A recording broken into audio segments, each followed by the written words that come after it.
Welcome back to another Lee's Corner. What's up, people? I am back. Yes, we have a lot to go do today and have a short time to do it in. I'm trying to do this in like 20 minutes or less. Like I said, let's go over the rules again of Lee's Corner because some people don't listen. Like I said before, whenever you hear me use buzzwords like white people and stupid things they do and white people stuff and all the generalizations I'm making have to do with a certain type of white people, this racist, entitled element of white people who feel like they can do anything or who feel like they can say anything, and racist, that is. So that's what I'm talking about. If any of you guys feel like this represents you, then you the motherfuckers I'm talking about. Now, this is a platform where we talk about, the world issues or the issues that are surrounding us from a black point of view. This is barbershop talk. This is not for your children. So don't get mad at me and say, oh, well, I was letting my child. Why would you let your children listen? This is an adult show. Why are you letting your children listen? You know what I'm saying? You have seen Lee's Corner enough to know that you should not let your children on here and listen to this. So, that being said, let's jump into this. Let's go down the list. Oakland, California. Yale. Airbnb in California. Waffle House. The golf courses. Okay, let's go through this real quick. Oakland, California, there was a woman who called the police on people who were having a barbecue at a lake. She said that they were not allowed to barbecue there because they were using hot coals, and if they dumped the hot coals, that some child could come and hurt themselves and touch the hot coals. Yeah, okay. There was a black dude that was there, said, I've been here 40 years. I know the rules and the laws of my parks and lakes. Thank you very much. I don't need your help. So she stood there basically within less than 20 feet from them, calling the cops, letting them know, continuously to harass them. No, you can use propane tanks, but you can't use this. It's amazing how much of the law white people know when they don't want you there. Ain't that amazing? It's amazing how much of the law they know when they don't want you there. Now, because if you're not there, they can break the law they want to. Who's going to call the cops on white people? Hey, we're here. Their point is to get you out of there. We don't want you having any fun. So, basically the point is, white people today, their new thing is trying to use the cops as their weapon. Not because we're breaking the law, but because we might be somewhere where they don't want us to be, or because they feel uncomfortable around us. So they feel like they can just call the cops for anything. So the cops showed up, and when they realized that nothing was going on, she did the only thing white women do. Started crying. Oh, they attacked me. They attacked me. Of course she meant verbally. But usually that's enough for the cops to go and arrest all of them and throw them in jail. They attacked me. And then it all gets sorted out later on when they found out that, no one attacked her. But, no one went that far this time. Thank goodness. Matter of fact, there's actually some people talking about charging her for calling the emergency 911 number when there was no emergency. Because she's wasting taxpayer dollars doing that. See, that's one thing white people can do. They could call 911 on a non-emergency and get away with it. That's why I tried to tell everybody from Lee's Corner last time that I was on. Whatever you do, please do not call 911 when you're reporting people. Because I believe, hey, we should do the same thing that white folks do. You want to use these cops, let's use them. You see white people doing something out of pocket or just making you feel uncomfortable, like they say, see something, say something. Obviously, it don't have to be an emergency anymore. So we start seeing something, say something, damn it. They want something to talk about. They want us to see and say something. Fine. They don't want to see and say nothing about the police brutality and murders that they're doing to black people. So let's just see and say on every white person you see. If you see a white boy, I don't care if he's 4 years old, holding a gun in a Walmart, you call the fucking police. I don't care if the gun is fake or not. Call the cops. There is a boy down here who's got a gun in Walmart. Y'all need to come check on this right now. I don't care if you see a white person jaywalking. You know what? This guy is jaywalking. Y'all might want to come see about this. You see some white boy skateboarding in the park and it says no skateboarding. Call the police. Hey, there's some boys that are skateboarding. They look kind of sketchy, like they might be into something or doing something. Be just like white folks are. Be just like they are. And then wait for response times to see if the cops come. Tape and see the interactions between them and the white boys and see if it's the same between them as it is between black folks. Call the police, people. Call the police. Even if you feel uncomfortable, call the cops. Next, Yale. Black girls in Yale. You know how we do. We go to school. We write term papers. And she fell asleep in the common room. This obviously racist white woman decided to call campus cops because she didn't think that the girl belonged there. To her, some vagrant was here just sleeping in the common room. The black girl had to do everything but a fucking cartwheel to prove to them that she was there or belonged there. Now, do you think they went through that same hoops for a white girl or a white dude? Let's say they would. I'd be willing to put it to the test. I think that, and then come to find out, this white girl that called it on the black girl did the same thing to a brother not even a few months ago. So if white people are calling, feeling like we don't belong, hey people, wake up, do the same thing. I don't care what you see. Don't call 911. Call your local police department. You think someone is shady here, that's what you do. Call them. That's what they're there for, right? They have to come out. They have to check it out, right? They have to check it out. That's what they tell you. Well, we got the call. We had to come. There you go. So you be the one that's doing the calling from now on. Let's go down the list. Airbnb. Everybody knows about Bob Marley. Bob Marley's granddaughter now, right? Right here in California. Once again, everybody think California's so liberal, so beautiful. Don't believe the hype. She was in a super white area, and it came out that when they were leaving or packing the car up, some white lady waved at them from across the street or something like that. They didn't wave, I guess, because they didn't know them. And the white lady was like, well, we never would have called the cops if they'd have waved back. I mean, just wave, be friendly. Bitch, we don't know you. We don't know you. Why are you calling the cops on people because they didn't wave back at you? Because they wanted to start some trouble. Would you have called the cops on a white person that was in that house? Probably not. You just would have left them being like, oh, they're being rude, and that's rude. Why would they do that and not speak back? Whatever. We're all strangers until we meet each other, is what she said. That was her explanation.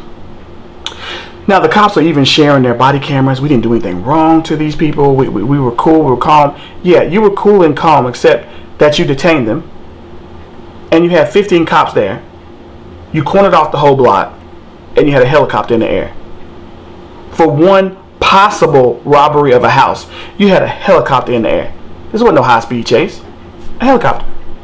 You cornered off the whole street. None of this sounds a little bit excessive to you. Y'all heard the word black and just lost y'all fucking minds. So yeah, that is a problem. That is bad. Y'all don't, but the police don't get that. Oh, we followed protocol. No, you didn't. You follow protocol from when you hear black. That's what you follow protocol for. Waffle House. So there's a black woman who got into an altercation with someone in Waffle House. And I think she was asking for some silverware. And they just gonna charge her for some silverware. And she wasn't paying for no silverware. Okay? So here come the police brigade, who not only arrests this woman, but exposes her breast while they're doing it, swearing to break her arm. See, they don't care about exposing us. They don't care about hurting us. They don't care. Like I said, the women get treated just as bad as the black men do. And I'll say this again. I'll say this again for the cops and everybody else. If you felt your life or your children's life or your wives' lives were in danger of retaliation, you would not treat people the way you do. I said this in my movie Cop Killer. Y'all need to go pick it up. Phoenix22rising.com. That's www.phoenix22rising.com for all y'all Johnny come latelys. They don't care about us. But if they knew that for every time they killed one of ours, harassed one of ours, that their child or their wife was going to be harassed, I guarantee you they wouldn't be doing as much crazy shit as they doing and call it hiding behind the law. See, like I said, there was a time when cops were scared to go into black neighborhoods because they feared retaliation. Now they're getting Brody again, as you can see. Another Waffle House incident. Boy was taking his sister to the prom. They got a call. Cops came out here and choked the kid against the window. For what reason? What reason do you have to put your hands on someone? It's supposed to be equal force to what someone is doing to you, and that kid was not doing anything. Not doing a damn thing, and he choked him against the glass, then put him on the ground. And then when a crazy comes from somewhere and start killing cops, then it's, oh, well, it's time to go do this. And it's so funny because cops look at it like, Nobody should come after them because they're doing the law. But if you kill a cop, oh, you're a cop killer. Cops are out for blood. It's a statement. They're a gang. They're out for blood. They tell each other, cop killer. We ain't planning on bringing him in alive. Which tells you the mentality. They are a gang. They take up for each other. They do what they're supposed to do. So why ain't black people or other people who are being abused by cops doing the same thing? We need to take up for each other because they're not. We're paying the police officers to beat our brains in. We're paying the police to kill us. They are public servants that we pay. Which I find very interesting. Nobody seems to get that as black people. These are public servants that we pay. And they kicking our asses. Here's another rule for thumb. Go after the cops. Go after their pension. Go after them personally when you sue them. Get that money. Strap that. Take that cash from them.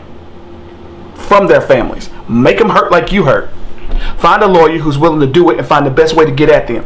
Fuck the police department. They have built-in procedures now where they have a certain amount of money to pay you. Go after the police officer. Drain them dry. Golf course. They got the police called on them. Black women got the police called on them for golfing too slow. Yeah. Golfing too slow. These white people out of control, y'all. I'm trying to tell you, these white people out of control. Golfing too slow. You know, I ain't even nothing to say about that. That's just insane. So, here's the question. Are white people using the police station or the police officers as a weapon? The answer is yes. Of course they are. They're looking for every and any way to do whatever they want to now. Trump is in office. They feel emboldened to do whatever, whenever. And people talk about, oh, well, you had Obama for 8 years. Obama wouldn't have let niggas get away with half this shit. If we was doing this, Obama would have called us down on it. That's how crazy that shit is. He would have called us down on it. But since Trump's in office, white folks feel like they can do whatever. And black folks need to show a strong united front and push back. See, the only reason why these people are getting away with this shit, like in Oakland and Yale and all this kind of stuff, because they ain't met the right black person yet. They ain't met the right black person that will put them on their ass. They ain't made the right black person to make them, put the fear of God in them yet. They ain't had that yet. Because see, black people comfortable. We got houses, we got cars. We became what I'd like to call a little too civilized. White folk ain't scared of you no more. I mean, they are, but they ain't. The cops are, because they put 25 bullets in you. That's a little bit of scared and fear and hate. But the people are not scared of you anymore. They feel like they can flash their chests. Trump's in office. Yeah. We need to show them what the fear looks like again. Yeah, I said it. Is there a point of debating race with white people? No. There's no point. I will tell that. There's no point in debating race with white people. Because white people have this idea that there is no race because they don't want to see race. You niggas, you should do what we tell you to do, and that's it. All of this bullshit about cops doing this shit, they doing their fucking jobs. This is what white folks are thinking. Ain't no racism. We know true racism when they used to drag your ass around by your nuts and hang you in a tree and cut your nuts off in your dick and put them in their mouth. That's what they look at as racism. Anything else, and you niggas are getting a free pass. This is what they think here. It's all in your mind. And you even got some stupid ass niggas that think the same thing. What? I know true racism. The real racism is... No, sweetie. Racism is racism. Racism is oppression in any form. Stopping me in redlining districts and stopping me from being able to get a house or a loan to get a house is racism. Not allowing me to eat in certain establishments is racism. I will say this though. I watched some of Farrakhan the other day and he was talking about integration. And how integration actually broke black people because it stopped the moment we were able to go integrate. Black people, businesses started to go down. They didn't go to the black hotels no more. They went to the white hotels. They didn't go to the black stores no more. They went to the white stores. So the black economy fell. And you know what? There is something to that. There is something to that. I think everybody should be free to integrate with whoever they want to. But I do believe Farrakhan was right. We lost something when we integrated because we were so much trying to get into their game, as it were. Go to their stores and their counters, as it was, that we let our own communities fall. So we need to start thinking about that when we have black-owned businesses. And we'd rather go to Walmart because their prices are too high. Well, the black person's prices are too high because they're a private entity. Walmart has deals with China and places all over the world because they're so big. But when you're dealing with a black household name in a community, you need to give it your time and your money. Because if they can build a Walmart, they'll give you the prices. But they can't build if you move and go to another store. They just can't. Keep things in-house. That's what white people do. White people actually use to get everybody's money. But they got the white folks' money first. And then they make themselves so large so they can give discounts to everybody. So now they got the white man's money, the black man's money, the Asian man's money, the Puerto Rican man's money, everybody's money. Because everybody wants a deal. But what I'm saying is, when you're in the black community, your dollar don't even go one time before it's out of the community. Everybody else's dollars goes 3, 4, 5, 6 times in their community, spending it. It goes maybe one time in our community, not even once. Our first dollar we get paid goes to the white guy. Y'all need to think about that. Here's another thing for a lot of people who's talking about buy black and stuff like that. I had a cousin on here talking all this shit. I bet you don't buy black. I bet you don't what? How about you look in California and tell me what is black? Tell me every fucking bank. Tell me every damn grocery store. And damn it, I'll try to get to every single one of them. But don't sit here and talk shit and then don't have a plan for people. That's one thing I hate more than anything. Talking down to people without giving them a plan is stupid. Just like I said before, we need a 1-800 number for black folks. Every time these cops lay their hands on us, we need a 1-800 number that gives us a number to lawyers who deal specifically with this type of shit so we can get something done. Where's the 1-800 number, people? Where is it?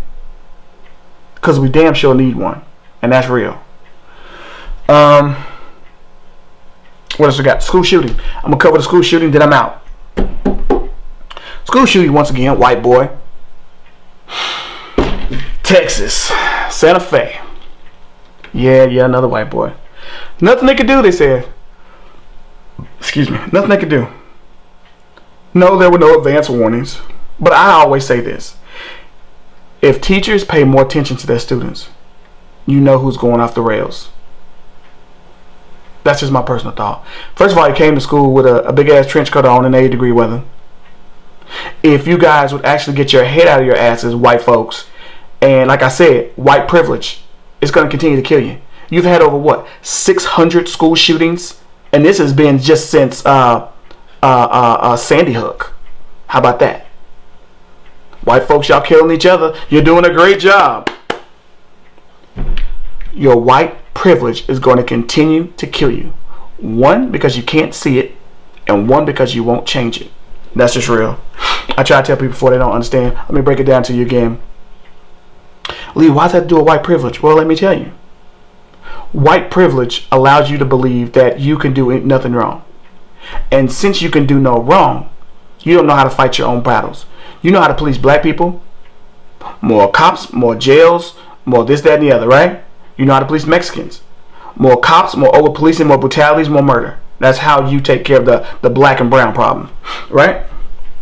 How do we deal with domestic terrorism when it's your people?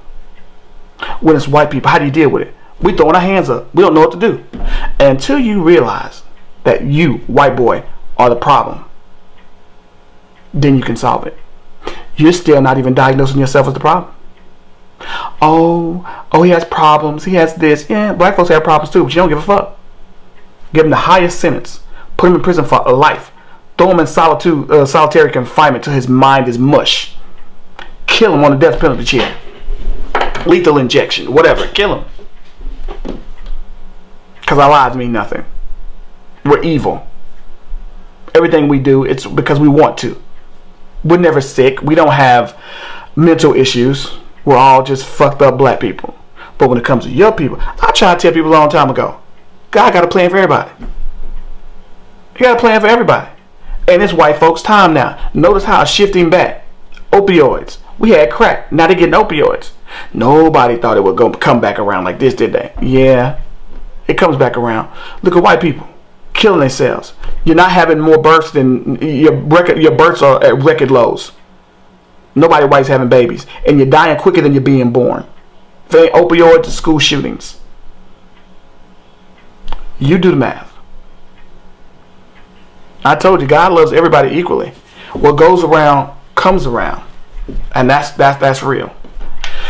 Try to tell people this all the time.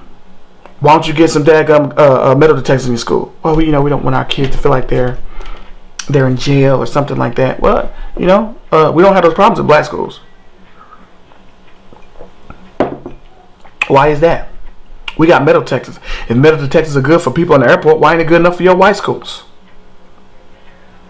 And far be it for me to say, hey, if you don't want metal detectors, that's fine. Keep killing each other like y'all tell us. Why are you killing each other? Why? It's just so stupid. You have so much to live for. Poor white people in white skin. Yeah, that's how I feel about it. Because they're too stupid and they're letting their white privilege cloud their judgment.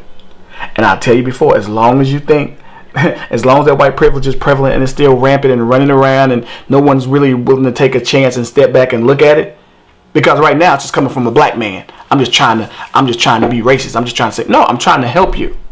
Step back, look at your white privilege and say, look how it's killing us. It's killing you.